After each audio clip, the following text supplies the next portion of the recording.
अस्सलाम वालेकुम। आप देख रहे हैं स्टिचिंग रूट्स चैनल को। आज की इस वीडियो में मैं आपको बताऊंगी कि जो लोकल मशीनें होती हैं, जो सबके ही पास काली मशीनें या इसमें अब और भी बहुत सारे कलर्स आ गए हैं, तो आप घर बैठे जो है उनको जो की मशीन में कैसे तब्दील कर सकते हैं।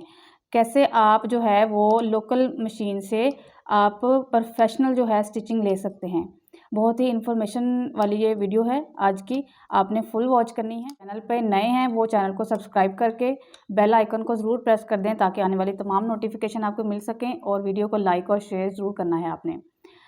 होता क्या है कि जो लोकल मशीनें होती हैं, हमारी सिलाई मशीनें, ये भी एक लोकल ही मेड मशीन है। तो इसमें जो सुई जो डलती है, ज़्यादातर जो सुई हमारी इस्तेमाल होती है लोकल मशीन में, लोकल काली मशीन में, वो होती है 18 नंबर। 18 नंबर सुई जो है वो थोड़ी सी मोटी होती है, और जो हमारा जो आम धागे मिलते हैं वो भी ज़रा मोटे ही होते हैं। तो धागा भी मोटा होता है और सुई भी मोटी होती है, जिसकी वजह से जब हम टांका लगाते हैं, मैं आपको टांका लगा के जहाँ पर दिखाती हूँ। जो इसका टांका होता है, यानी कि जहाँ पर ये सुई जो है वो अंदर को जाती है, वहाँ पर मोटा सा सुराख बन जाता है। लेकिन जो ब्रांड के कपड़े होते हैं, मैं अगर आपको दिखाऊं, ये देखें, ये ब्रांड का कुर्ता है, इसमें जो सुराख है वो बहुत कम नज़र आता है, बिल्कुल ना होने के बराबर जो है इसके सुराख नज़र आते हैं। जबकि लोकल मशीनों के सुराख और धागा बहुत ज़्यादा मोटा मोटा नज़र आता है। इनका धागा भी बहुत बारीक होता है, और इनका जो क्योंकि प्रोफेशनल जो ये स्टिचिंग हुई होती है प्रोफेशनल मशीनों पे, जो जोकी मशीनें होती हैं, तो ये टांका भी बारीक होता है इनका, और इनकी जो सुई जब जहाँ पर लगती है, वो जो सुराख बनता है वो भी बहुत बारीक, बल्कि नज़र ही नहीं आ रहा होता। इस वजह से ये जो स्टिचिंग है इनकी बहुत ज़्यादा खूबसूरत दिखाई देती है। सफाई तो है ही है काम में, लेकिन जो मशीन का टांका है वो भी बहुत ज़बरदस्त नज़र आता है। तो इसका हल जो मैंने निकाला है, जो मेरी समझ में आया है, वो ये है कि जो कि मशीनों पे जो सुई लगती है वो 16 नंबर लगती है। ये देखें, आप किसी भी ब्रांड की ले सकते हैं। जो कि मशीनों को 16 नंबर सुई लगती है, जो कि 18 नंबर जो सुई होती है, जो हमारी काली मशीनों को लगती है, उसकी निस्बत जो है थोड़ी पतली होती है। 18 नंबर जो सुई होती है, उसके मोटे होने की वजह ये होती है कि इसने हर तरह का कपड़ा सिलाई करना होता है। ख़ास तौर पर ये जीन्स का जो कपड़ा होता है मोटा, उसके लिए इस्तेमाल होती है। लेकिन इसको हमारे यहाँ यही सुई जो है वो लोकल मशीनों में लगा दी जाती है, ताकि औरतें घर बैठे हर तरह का टांका जो है वो सिलाई कर सकें। लेकिन अगर एक सुई को बदलने की वजह से आपकी मशीन जो है वो प्रोफेशनल स्टिचिंग दे, तो बदल लेना चाहिए। बहुत ज़्यादा कोई महंगा काम ये नहीं है। तो यहाँ पर ये जो मैंने अब टांका लगाया है, ये है 18 नंबर सुई का। अब हम करते हैं इसकी सुई को चेंज। ये 16 नंबर सुई है जो कि अब मैं इसमें लगाऊंगी। सुई को मैंने यहाँ पर चेंज कर लिया है, 16 नंबर डाल ली है, और मैंने धागा भी चेंज किया है। धागा मैंने बहुत अच्छे वाला, जो बहुत पतला धागा होता है, फैक्ट्रीज़ में जो धागा इस्तेमाल होता है, ये वो वाला धागा है। मैं आपको बताती हूँ ये कहाँ से मिलता है।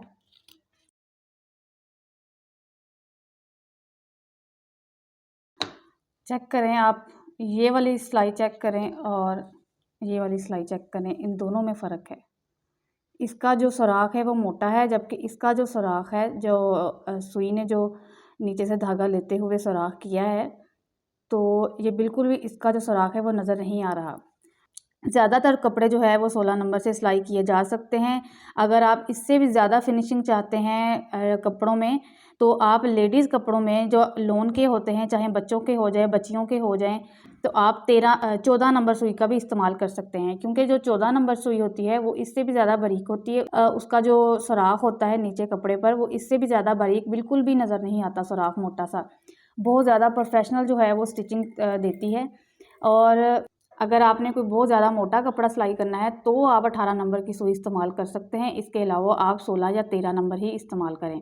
लोन के कपड़ों पे 16 अगर मिल जाए तो 14 भी इस्तेमाल की जा सकती है। मैं अब आपको ज़रा पतले कपड़े पर और सेम कपड़े पर सिलाई लगा के दिखाती हूँ। जो धागा है वैसा ही मैंने कपड़ा लिया है। ये देखें आप, बहुत ही ज़्यादा नफासत के साथ, और सुराख जो है मुझे तो बिल्कुल नज़र ही नहीं आ रहा, बहुत ज़्यादा मामूली सा है। ये आप देख लें, इसकी जो फिनिशिंग है, सेम फैब्रिक पे मैंने जो टांका लगाया है,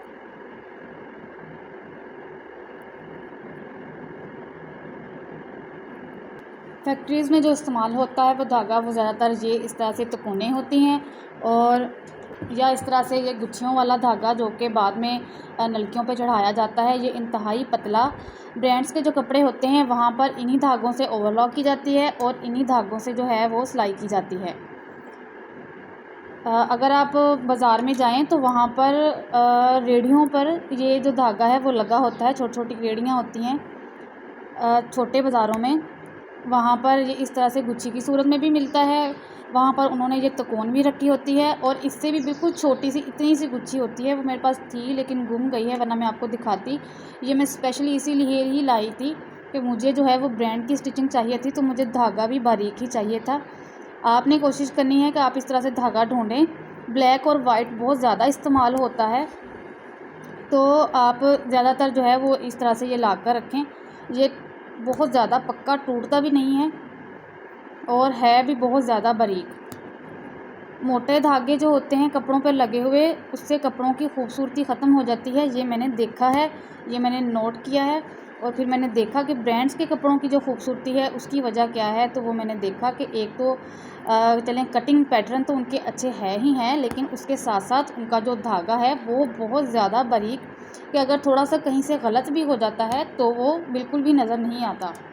जब आप धागा लेने जाएं तो आपने उनसे ये कहना है, वो आपसे पूछेंगे कि फैक्ट्री वाला धागा चाहिए या घरों वाला, तो आपने कहना है कि हमें फैक्ट्री वाला धागा चाहिए। ये देखें आप, दामन देखें कितनी बारीक इसका धागा है दामन पे, और ओवरलॉक आप इसकी चेक करें, ओवरलॉक भी इसी धागे से जो है वो हुई हुई है।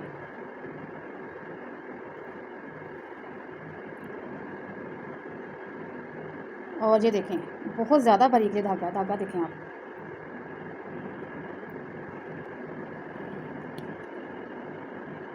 तो जब भी धागा ख़रीदें आप इस तरह से कोन, और इस कोन से भी जो पतला होता है वो ये वाला धागा, गुच्छी बड़ी और इसमें छोटी भी इतनी सी भी मिल जाती है, आप इसी को प्रेफर करें और अपने जो कपड़े हैं उनमें खूबसूरती लाएं।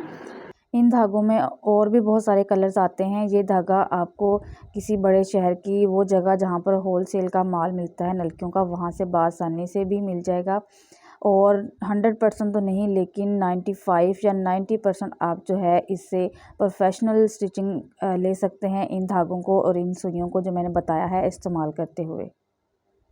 लोकल धागा जो होता है वो ज़रा कपड़े से उभरा उभरा महसूस होता है, उसकी जो लाइन होती है वो ज़रा उभरी उभरी होती है, जबकि जो इम्पोर्टेड या पतला कह लें या अच्छे वाला धागा या बारीक धागा कह लें या ब्रांडेड धागा कह लें, जो ब्रांड के कपड़ों में इस्तेमाल होता है वो ज़रा पतला होता है, और बिल्कुल उसकी जो सिलाई होती है वो बिल्कुल ऐसे लगता है जैसे बिल्कुल कपड़े के साथ साथ ही कोई लाइन लगी हो, बिल्कुल कपड़े के साथ चिपटा हुआ होता है, कोई उभरा हुआ नहीं होता, क्योंकि बिल्कुल वो बाल से भी बारीक धागा ये वाला होता है।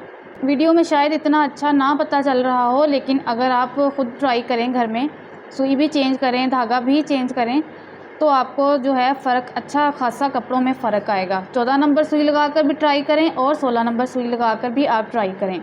लॉन के कपड़े जितने भी हैं, पतले लॉन, लिलन, कॉटन होगी, लेडीज़ कपड़े सारे आप जो है वो पतले धागे से और 14 नंबर सुई के साथ सिलाई करें, और अगर वो ना मिले तो आप 16 नंबर सुई का इस्तेमाल करें। 18 नंबर सुई का बिल्कुल भी लेडीज़ कपड़ों में आप इस्तेमाल ना करें। मिलते हैं नेक्स्ट वीडियो में, तब तक के लिए अल्लाह हाफिज़।